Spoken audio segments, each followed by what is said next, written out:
Hey, what's up everybody? Sean with Kettlebell Fitness. Earlier this week, posted a video to Instagram and TikTok and Facebook about one of my favorite exercises for football players. And it's to create power and strength in the lumbo hip complex. And it's the kettlebell swing. So, told some folks on my social media, that I would put up a tutorial on my YouTube. So I'm gonna do a real quick tutorial on a kettlebell swing. Sorry, I just got done with my training. I'm a little bit tired. It's hot.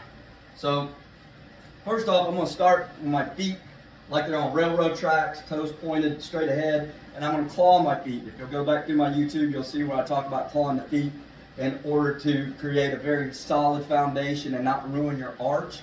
What this also does is it takes the weight and places it on the outside of your foot so that you can get that knee flexion outwards, which opens up your hip flexors, okay? Your hip flexors are gonna be stronger than your quads or anything else anteriorly. And what it also does is it helps you squeeze those glutes, which will then activate your hip flexors a little bit more in order to thrust those hips forward. We never want to just make a motion when we're doing that because we're using our lower back as opposed to our glutes to do it.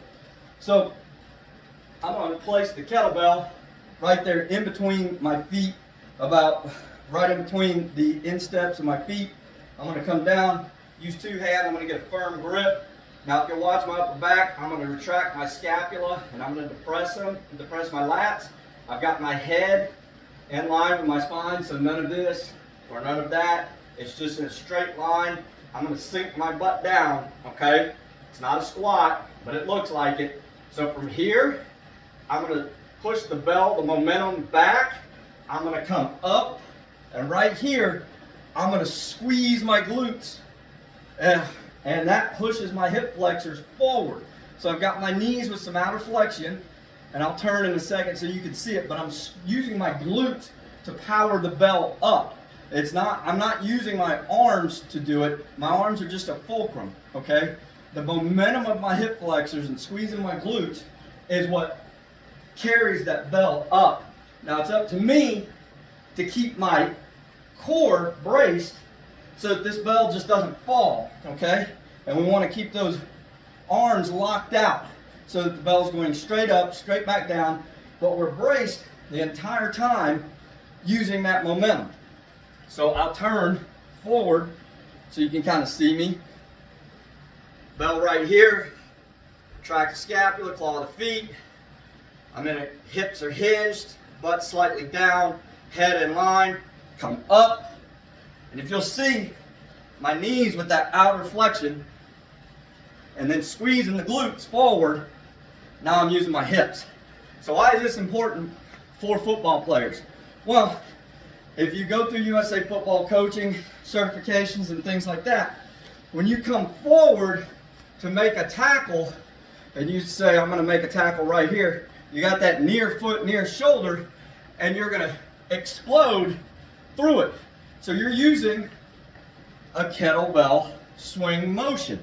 So you want to have very powerful hips, okay? The other great thing is it teaches your arms to come forward with a tackle because you've got that weight, and it teaches your arms to have that stiffness in your shoulders and in your upper back so that your body is protected. Anytime we do any kind of movement for athletics, the goal is not to look pretty on camera. The goal is to build up armor in order to protect our body, okay?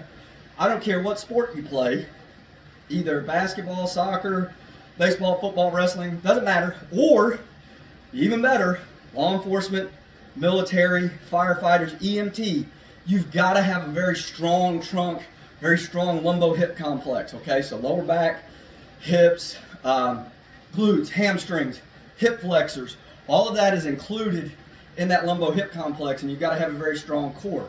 The byproduct of working all of that is, yeah, you do get some abs, kind of, but abs are made in the kitchen and you do need to isolate those. You get some strong shoulders, some strong chest muscles, some strong upper back stuff, but mainly it's the hamstrings and the glutes that really count, and that's really the powerhouse of the body. So I hope this helps you out. I know it's about 5 minutes long. You'll get over it, but please watch it, listen, like, share, comment, follow, visit www.parabellumfitnessllc.com, sign up for our newsletter. I'll talk a little bit more about this. And remember, Jesus is Lord.